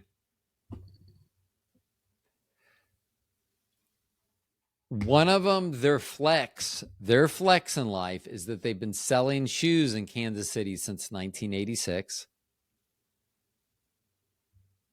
That's their flex. Like, that's like, if they're like trying to impress someone, that's what they would say. And if you're like, well, I like that he's like at the same place. No, at different places, but selling shoes. Like, I don't know. Like, I don't know why there's a second place. Like, I don't understand why, like, feet are gross. So knowing that, why would you have a second job in the foot industry? The shoe industry, I guess it would be. The other person, she was self-admitted that she was not, her words, not mine, not smart enough to get a GED. So I actually don't know how hard it is to get a GED, but it's for people that don't get their high school diploma. So I would think it would be not any harder than a high school diploma. And I didn't try shit in high school. And I still got my diploma. I mean, it was iffy for like the last 2 years, but yeah, I got it. And on time, I graduated with the class I started with, which was amazing. I mean, yeah. So anyway, and then there was another guy there who just talked all the time. And if there was ever an incel, like if I ever was like, I'm pretty sure this person's an incel, I don't have definitive proof, but my opinion is this person would be an incel, because I know I worked there 2 years and I never heard him talk about anything romantic, which is not surprising. Now, he had a very specific look, and I would call it, and I don't understand why these people all have the same personality too. Like the look seems to go with the personality. And the look, again, and I think I've said this before, is that of a bassist in a church praise band, a Christian church praise band. And if you're like, well, there's lots of different types of bassists. No, there are not. They're 100% not. Okay, 99.4% not. They are all mostly balding. All of them have some sort of facial hair. Like, and it's all going to be salt and pepper because that's how old they are. It's, but they still want to play in a band, and they can't even get in a band, so they have to get in a praise band. If you're like, no, they love the Lord, they may love the Lord, but I'm telling you that you can love the Lord. And if someone came and said, we're a cover band of the group Two Live Crew, he would bolt. Now, no one's going to ask him to play Two Live Crew cover songs because of the look. Once again, so there's always the handlebar mustache, the mutton chop sideburns. Sometimes they'll mix things together. A pointy goatee, a hoochie tickler, flavor saver, if you will. Always something stupid like that as I'm starting to grow out the hair on my face. Maybe I can do that. And yeah, actually, I will say this. Now, this is less bassist in a praise band and more Orthodox Jew. But when I had my long beard, so when my sideburns, so I kept my head shaved. So when these sideburns, I didn't shave them. And when they got down here, I understand why girls curl their hair. I mean, if I had hair, I'd curl it. I would straighten it. I would bleach it. I wouldn't bleach it because I'd be so scared there to go away. I would like, no. Can I tell? Where did you get? No, don't touch it. Do not touch it. I would be the worst if I had hair. I would be the best, but also the worst. I'd be at the best of being the worst. So then, and they're all overweight. They have to wear either necklaces or rings. Now, I do understand multiple rings. There's a reason why you can also wear rings on all your fingers. It gives great texture when you're giving hand jobs. I'm just kidding. Most people know brass knuckles are illegal. Rings, if you're just wearing rings for the fashion, it's a fashion accessory. So some people do wear rings. So, but they're either going to have lots of bracelets. They generally will have like one arm will have like an armful of bracelets, and they're like, I don't know a lot about bracelet history and what type of bracelet, but they look like friendship bracelets or bracelets you may get from like a child that has gone to vacation Bible camp. This person, most of them don't have children or no children of that age that should be giving them that many. Like, it's not like one, like, oh, you got a niece or nephew? Whatever. This is like, so they have to have something. Necklaces, earrings could be. I get it. I generally have bigger earrings and I got diamond studs in. Because I'm a diamond stud. I just needed something different. Actually, I got sick. So sounds since my stroke have been very, and I don't know what sounds it will be. Sometimes sounds just challenge me throughout the day. And the earrings, especially when I get on the floor, the phone, but they would click, and I was like, no. So I put these in for a bit. So my gauged diamond studs. What the stinkers? My book's falling apart. It's so old. And I'm only like halfway through it. We're getting there, people. So, and then they're going to be overweight. Generally, like if you looked at them and you were like trying to guess how long the baby had been in there, probably 15 to 17 months, something like that. Maybe not 2 full terms, but they look pretty pregnant. And you're like, aren't you talking about a guy? Yeah, I am. But that leads to the untucked shirt. They always have an untucked shirt because they can't tuck it in. Probably can't see their penises either when they pee. Like, that still blows me away because I know they can't see it. There are times like if I'm wearing a shirt and I'm peeing standing up, which I generally will only do if I'm by myself, because what you learn in prison very early on, pee like a bitch or become a bitch. Okay, so generally I am seated. I don't want anyone sneaking up for me. And you're like, don't you just live with your wife? Yeah, I don't know what she's going to do to me. I know the TV shows that she watches. That is a very vulnerable time. Having your pants down around your ankles. And if you're like, aren't you a grown-up? Why do you have your pants down around your ankles? It is very humorous. Like little boys, like when they pee, like kids that have just learned to pee like in the toilet, they love to pull their pants all the way down to their ankles. And so as a joke once, this goes back to LCC working with Derek. So I said I was going to the bathroom, and I thought Derek said, I'll probably see you in there, because I thought he had to go or something. It was sometime, I think, after lunch. So I thought as a joke, I was going to be at the stand-up urinal. I was going to pull my pants all the way down to my ankles, and I would just stand there peeing because Derek's coming in next. Ha, ha, ha, ha, ha. Oh, I'd have a laughter button. Ha, ha, ha, ha, is what it would be. And it would just be funny. He gets to see my bare ass, which no one's turning down that chance. And it would just be funny.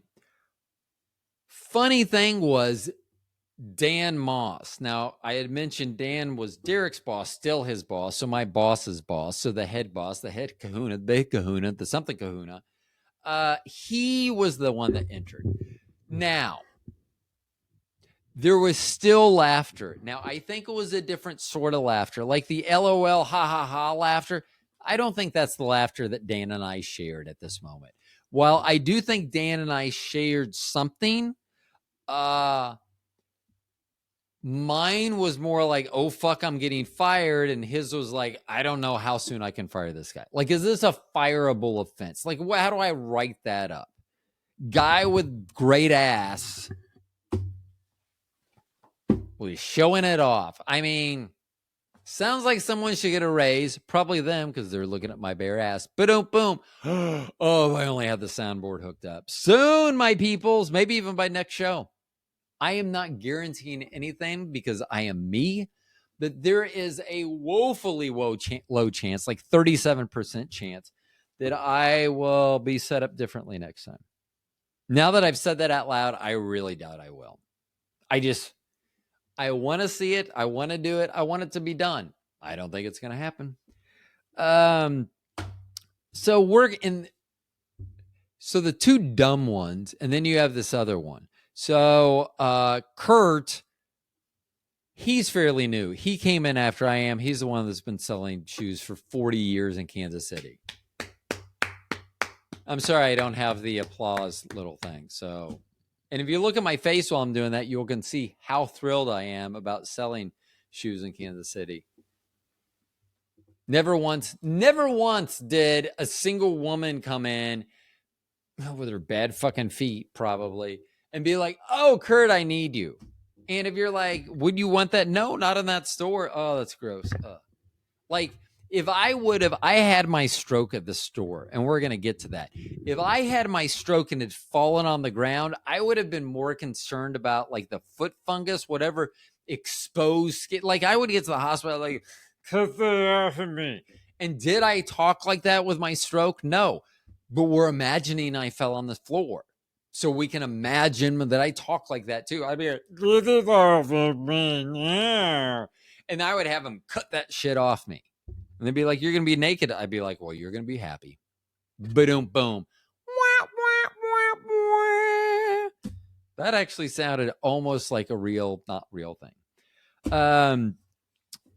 So Kurt, 40-year-old, let's call him the 40-year-old virgin. Now, I know he has kids, but he has not had sex in so long either. I would assume that it's virgin-like. Like Bobby and I started watching some TV show. This is a side note. Bobby and I started, it's something where people are marrying inmates, and not like, "Oh, we were dating and I had to go up the river for something and Bobby waited for me when we got married." That's not what it is. Like, somehow there's literally a website, which I think they've said it twice. Maybe they've bleeped it out. They should, because I don't even like, I would want to go and see what kind of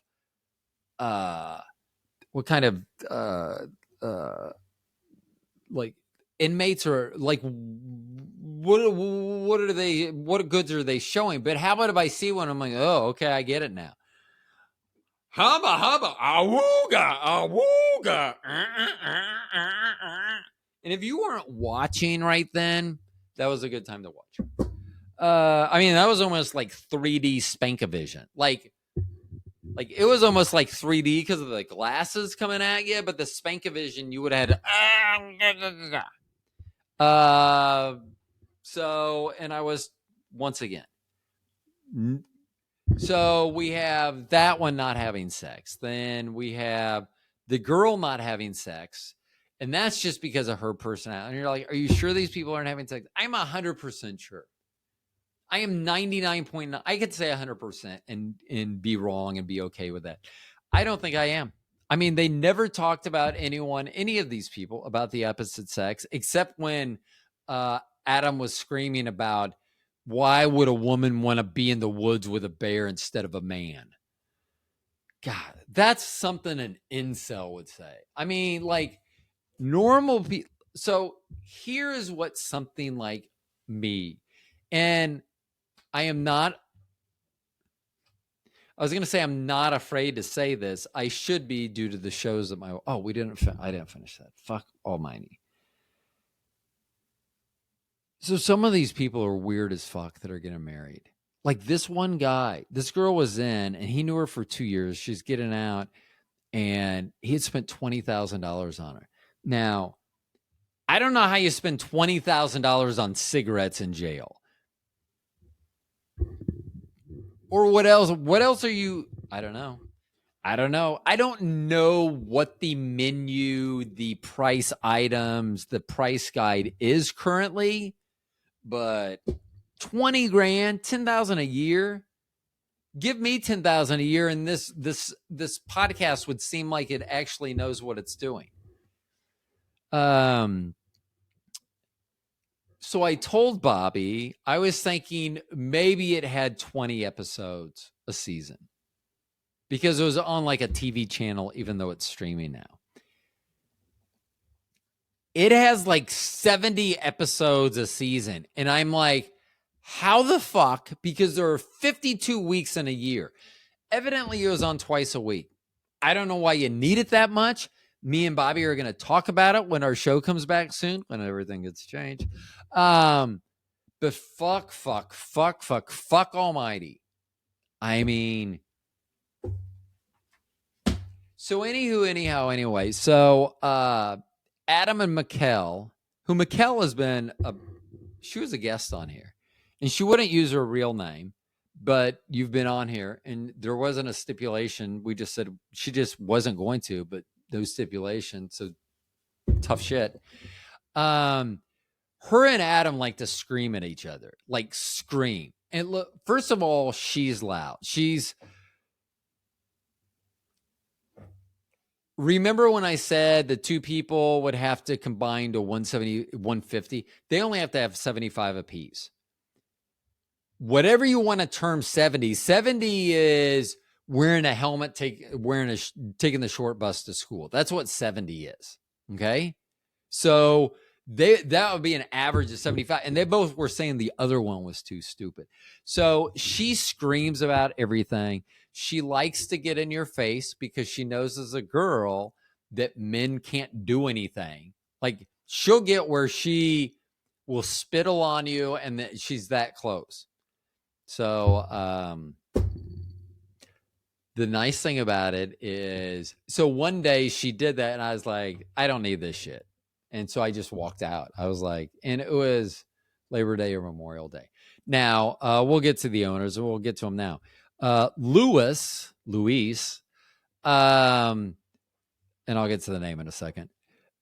He was mad because he ended up having to come in. Not because we were busy, but he had to come in, and he's off every Mondays. And then on top of this was a holiday. So when he got back and we addressed this situation, and I even told him, I go, the problem with Mikkel is she knows she can get in her face and not do anything. The guys, no matter how much Kurt and Adam disliked me and I got in a disagreement, they never stepped to me because they knew they could not. They knew 100% certainty that they were not stepping to me. If they, as gentlemen, tried to interact with me the same way that Mikkel, the same level that Mikkel got to, they would not have done that.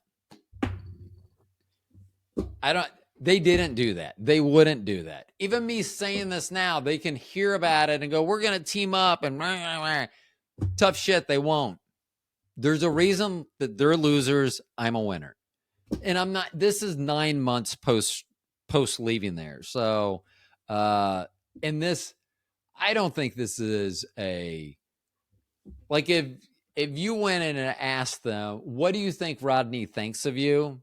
They're going to give you that answer. So there's no guess there. So my problem with, Luis, we'll get to the name.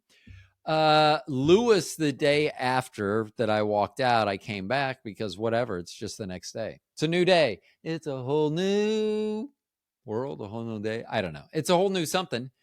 So he pulls both of us aside and I go, she gets to act like that because she knows she can. I can't act like that because I'm a man and she's a woman and she'll scream, he was being mean to me. But the thing is, Luis, we'll get to the name. He was not upset with the way that Mikkel treated me, interacted with me. He was mad that I walked out, forcing him to come in on his day off because he had plans, man. He had plans. And you know, when you got plans, you just got to do them. So let's get to ownership structure there. I get it. It's got to be difficult to own a small business. But here's the thing. If it's too difficult for you, don't own a fucking small business. Wow. I just solved your problem. If I had clapter, that's going to be a word. Then I would have used it right then. So let's start with Luis. And why do I say it like that? So he goes by Luis, but it's actually Luis, which if you're like, well, shouldn't that be Luis? Yeah, you would think so, wouldn't you? So, I even, when I was interviewing, so I talked to, God, what's the partner's name? Matt.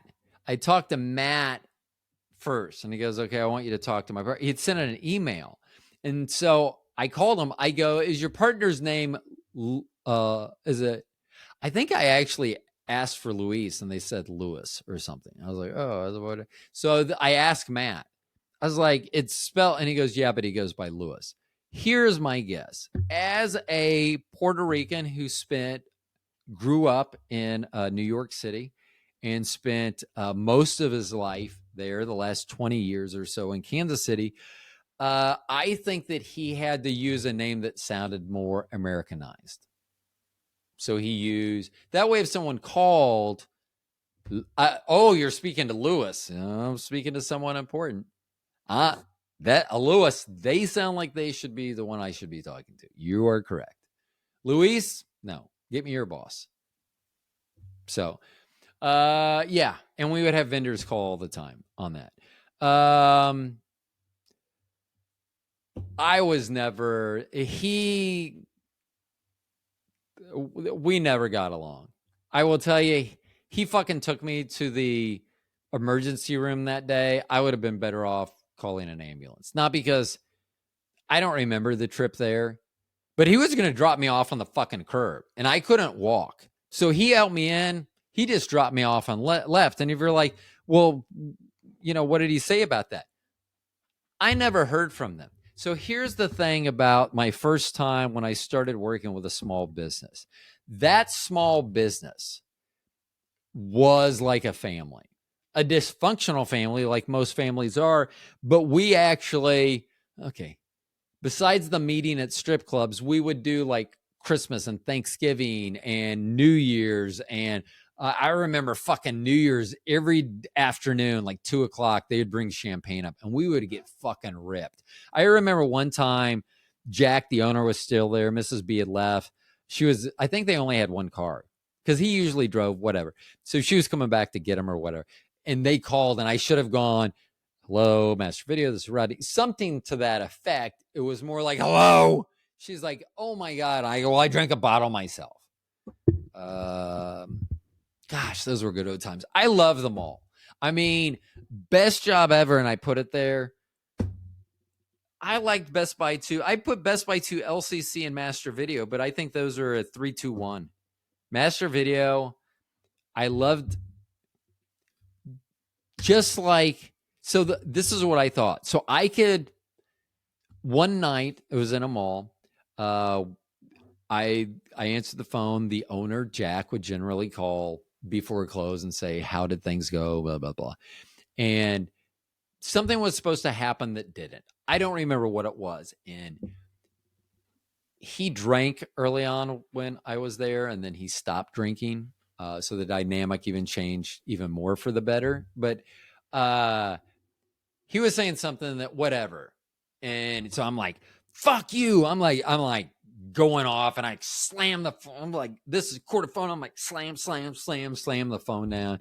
And some people are walking out that work in the mall. They're like, who were you just talking to? And I go, Jack. And they're like, somebody's going to fire tomorrow. No, I'm not getting fired tomorrow. I'm not getting fired. So here's the thing about Jack. When he drank, he didn't remember the next day. So they would generally go to a bar, Coach's, back when it was on the floodplain on 103rd Street, over in KCMO. They lived, so it was near state line, and they were in Leawood, just on the other side. So that's where they would go. So so they could get home safely. Straight, one turn, boom, driveway. But by 9:00, they would be home because we didn't have cell phones and stuff at this time. And so it wasn't uncommon for me to get into it, but we would go on. It wasn't, we would talk things out and it would be fine. We would get into disagreements, whatever. At Comfort Plus Shoes, typically we would just stand, and typically you would see me and Kurt, because those two fuckers, Mikkel and Adam, they would get into their whole thing. They really needed to have sex with each other. Maybe they did, and that's why they're so angry at each other. But I think they need to have sex with each other First of all, neither one of them had sex, maybe ever. I know that Adam has a kid, but I don't know how. I don't know how. I don't know how. I don't know how. I don't know how. Did I mention the bassist in the church praise band? Yeah, I don't know how. And then Mikkel was married before, and it made a lot more sense when I found out about her husband. How someone wouldn't run away from her. Ba-dum, boom. If you knew the backstory and knew the ba-dum, boom, that would be classic. Gold, Jerry. Gold. Comedy gold. I don't think he says comedy. I think he just says gold, Jerry. So yeah, it would be very gold-like. So Louis, we never got along. I mean, and he got pissed. So here's the other thing. I was always used to being the big kahuna. So for the last 15 years, even when I went back to Best Buy as the Nikon rep, I wasn't asking shit of anyone. I did my own thing. This is your schedule. No, I'm working this. I probably wasn't the best employee all the time, but I was used to being the C-suite person. I was the last person that people talk to generally. So I wasn't used to having to talk to people like a boss. So Samuel Hubbard Shoes, Steve Mahoney with Samuel Hubbard Shoes, and Roxanne with Samuel Hubbard Shoes. I really like their shoes. And so much so that I bought like 5 pairs, and they're not cheap. I mean, like, even though with employee discount, probably $700, $800 worth of shoes. Because I found out that I needed new shoes. I needed new sizes. These are all nice dressier shoes, fine leather shoes, things like that. So I bought all these shoes. And then Steve Mahoney and Roxanne at Samuel Hubbard Shoes, they really worked in conjunction to take care of me. I sold a shitload of shoes. I really would tell people so that the other salespeople there, I'd help them because we did more women's shoes than men, and this was a good product to sell. So we really ran. Samuel Hubbard has an amazing product, great shoe.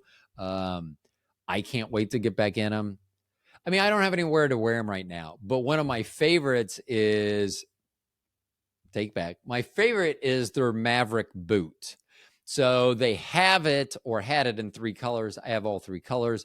The smooth leather, forget how they termed it.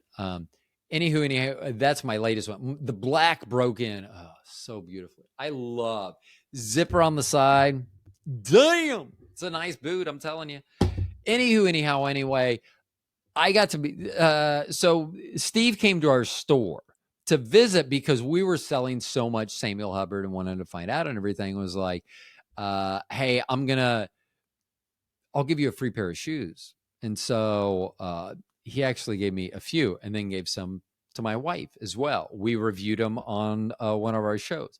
Very generous to us. And then when they had other shows, and then they sponsored me and Bobby's podcast at the beginning with giving us those shoes that we could review them and stuff. So amazing.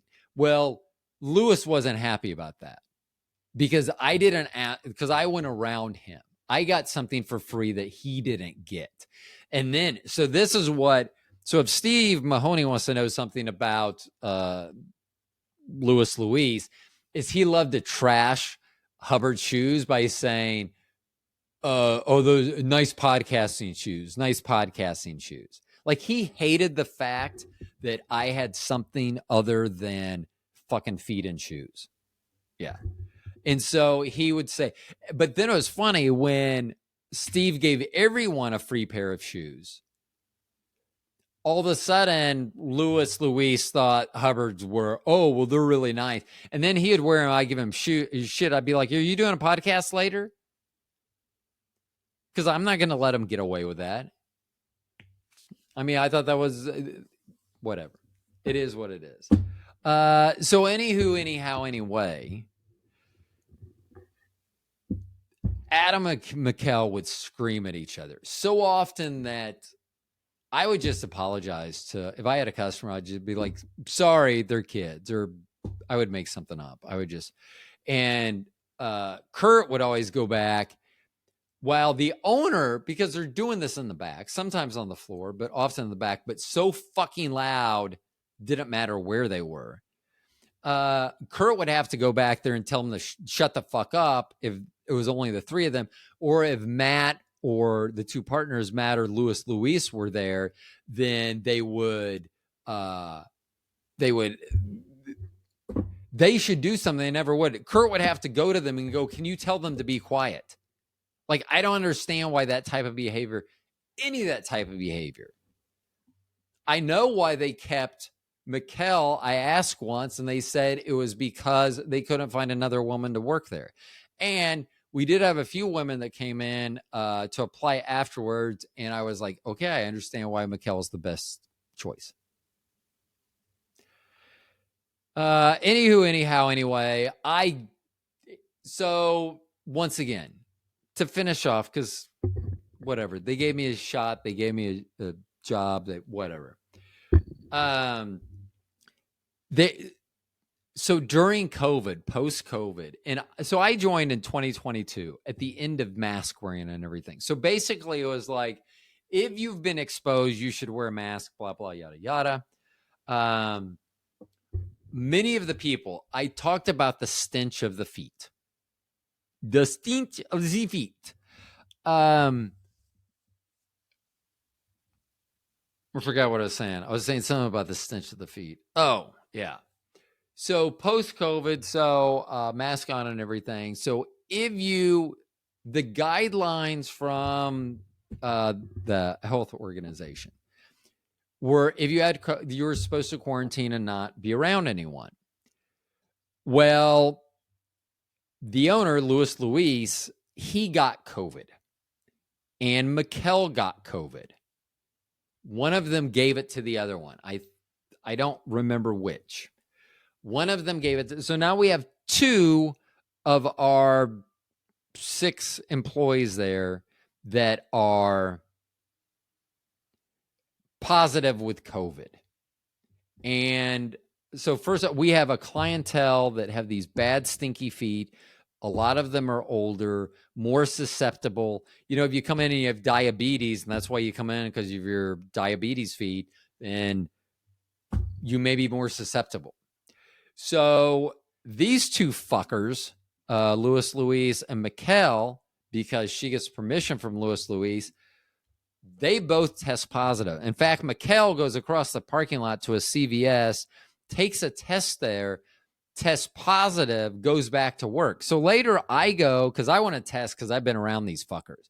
So I go to get tested, and I'm talking to the girl and that's testing me and as CVS, and I came up negative, but I said something about, that the girl I work with went back to work, and she went, what? Because you were not supposed to do that. So I had told them, because I was negative and those 2 were positive, and they were going to continue working. Even though they were supposed to quarantine for 10 days, they were going to continue fucking working. So I actually texted, I may have emailed him, so I kept it. I sent something to Matt, and I said, I am not coming in until they both are clear of COVID because of the regulations. And so I was like, well, I'm going to 10 days, they'll contact me, whatever. I didn't hear from him. So at the end of 10 days, I go back. I test negative. I go back to work. What they did, they took my vacation. They took 10 days of vacation from me, or I think it was that many. They took most, if not all, of my remaining vacation from me to use for those days, because I took off because those fuckers came in, tested positive COVID.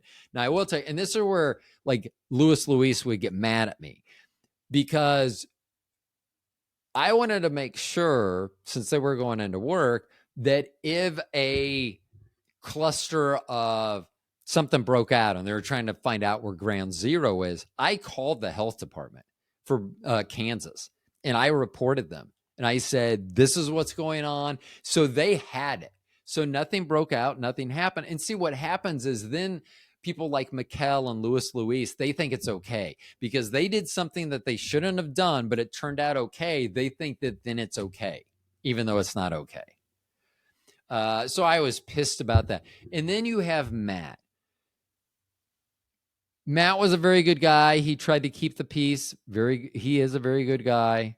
Him and I would get along very well, but he was also, of course, pro-business because I had a shouting match in there.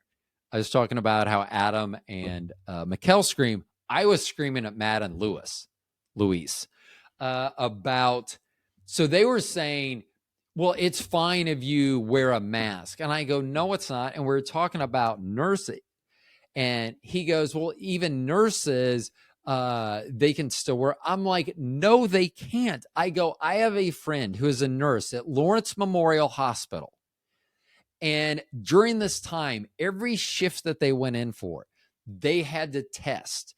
And if they test positive, they had two options: go home and quarantine immediately or check in. Those were their two options. Their option wasn't to go to work. And so I called. So I don't let people say shit that I know is not true. Like, you can say whatever you want, but I know that's not true. And if you want to make it true, give me some evidence. Tell me the person that you know that works at KU, because maybe it's different at KU Med. It is not different at KU Med. All the hospitals were treated the same, you stupid fucks. And that's the stuff that made me mad. Don't fucking lie to me. I'm an adult. I'm a super genius. Okay, not a super genius. I'm a genius that just got into these clubs. Like, the super geniuses are Trinity and the Harry Bodley Scotts and the Vince V's and all these other people. I barely got in. And honestly, we already have discussed this before. If I had to retake a test, I'm not sure I could qualify. But luckily, I don't have to do that. Although the more I say it out loud, the more likely it is that I may have to do that at some point. Don't want to do it. Okay. I almost made it to 2 hours again. How do I do this? Okay. So here is a little thing that I was talking about: jobs. Good jobs, horrible jobs. One of the jobs I've wanted to do is work with my wife. Didn't matter what. I could go work at the office that she works at right now, although no one wants me in their mouth. It's a periodontal office, so they have dental hygienists. That's boom, boom. We're going to revive The Longest One Night Stand with Bobby and Ro here shortly. I wanted to do a podcast full time with her. I want to do that. And I know that there's going to be a couple days in between these shows, but I'm recording them one day after another. So I've talked for about 4.5 hours over the last 2 days to you all. If Bobby was here, I would be talking to her. Don't think that I shut up when this camera and this microphone go off. I do not. And Bobby is not right here over my shoulder, but I know she's nodding her head. And I know that me doing this with my finger doesn't look like nodding, and now I'm shaking my head no. So don't pay it. That's a lot of the show you should look at, but there's a lot you shouldn't. There's a lot where it looks like I'm sleeping and I'm just looking down. And then there's a lot where I'm doing like weird gestures that are not helping anyone. So once again, I'm going to point this out. So Bobby does not want to spend an extra, let's say 40 hours a week. No overtime, no undertime. She works 40 hours a week. She doesn't want to spend an extra 40 hours a week with her husband, who loves her so immensely that he wants to spend this time with her. So this is where the whole belief thing. So she has always said she believes in heaven. I go, well, we'll be together in heaven. She's like, yes. And I'm like, so you want to spend eternity with me, but this extra 40 hours a week here on earth, that's a red line in the sand. I think I just combined two things there: red line and a line in the sand. I don't know how to be a red line. Never mind. I think it doesn't matter. But yeah, so I don't. Either she's wrong about heaven, or we're going to start. That would be cool. I hope that our show, her and I, it takes off because quite honestly, people like her more than me. And I do not blame them. I mean, there's a reason I chose her. And I went through a lot of girls. A lot. I mean, like if, you know how in Cinderella he put the shoe on to see if it fit. Well, evidently I was seeing if something fit by having them try my penis on. And if Bobby hears this, is like, you tried my penis on too at one point. So let's just dial it back a notch. Or if we're naked, let's dial it up a notch. I still haven't eaten this. This is my psilocybin chocolate bar. So here's the thing that scares me about this candy bar. Still new in its box. Our youngest Trinity, I believe they've tried one in a state legal, and says that they smell like, beforehand said that they smell like horrible feet. I am not sure after everything I've said today about Comfort Plus shoes. Oh, and also if you ever get a chance to visit them, they do have a lot of things. If you need specialty shoes, if you need something for your feet, go see them. Put headphones on. Tell them you don't speak. I don't speak. I am deaf. I mean, hold up note cards. And if you're like, I can't, don't do that with your voice. Trust me.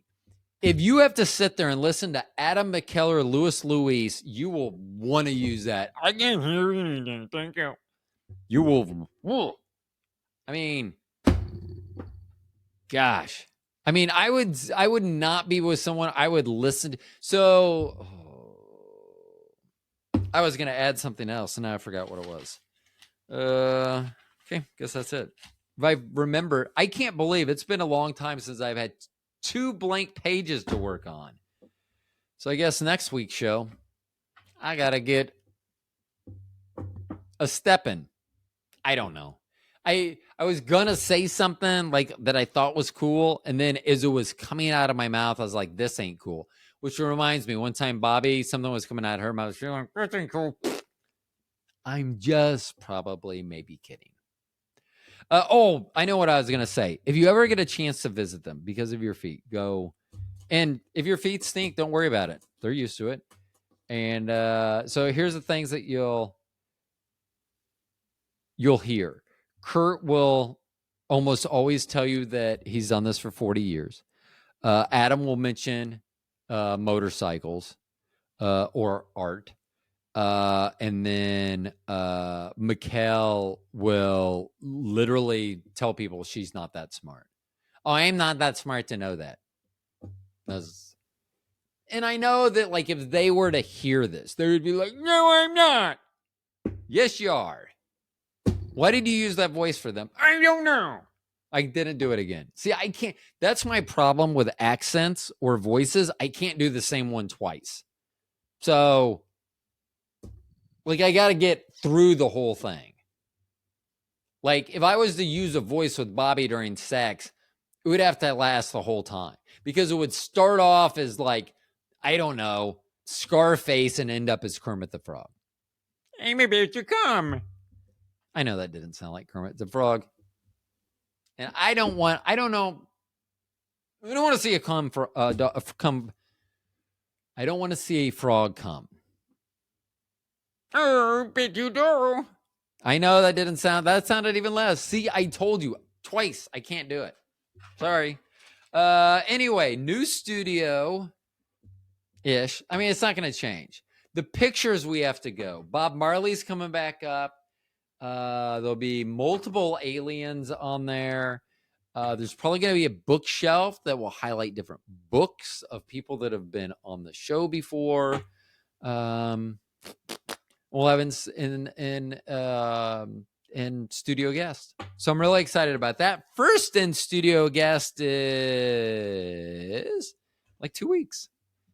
And John is coming from England. And we know the problems that England has with werewolves. Like, we're worried about Trump. They're worried about werewolves. I mean, I don't think Trump's going to eat me. So maybe I should worry about the werewolves. And I think I'm going to finally do this. I've had it and I screwed it up. And I'm pretty sure I remember how to do a Rubik's Cube. But we're going to find out. And I'll put that on display. And then maybe I'll mess it up and do it again. And then I'll mess it up and do it again. Which sounds like me during sex. Like, oh, sorry, I messed it up. Let me do it again. Oh, sorry, let me. One more time. Sorry. Okay, peoples, you spent 2 hours with me. I don't know the name of the show yet. Bad Jobs with Ro Rowe. I already had the title. I got to write that down. Okay, so while I'm writing that down, I need to do something with this. I don't know if I need it. So I need to put it somewhere I know I have it. Hey, I want you to know. I'm trying to be like Uncle Sam. Oh, that's way too close. Oh, that better? Nope. Whoop. Thumb up. I don't know. Thanks for joining with me. Thanks for hanging out for 2+ hours for the second straight day. How do I do it? I don't know. I must be good at something. I don't know what voice this is, but I'm going to continue it till the end because if I do, I can continue it. Oh, fuck. I could feel it falling apart. Like at the end, it was like, wah, wah, wah, wah.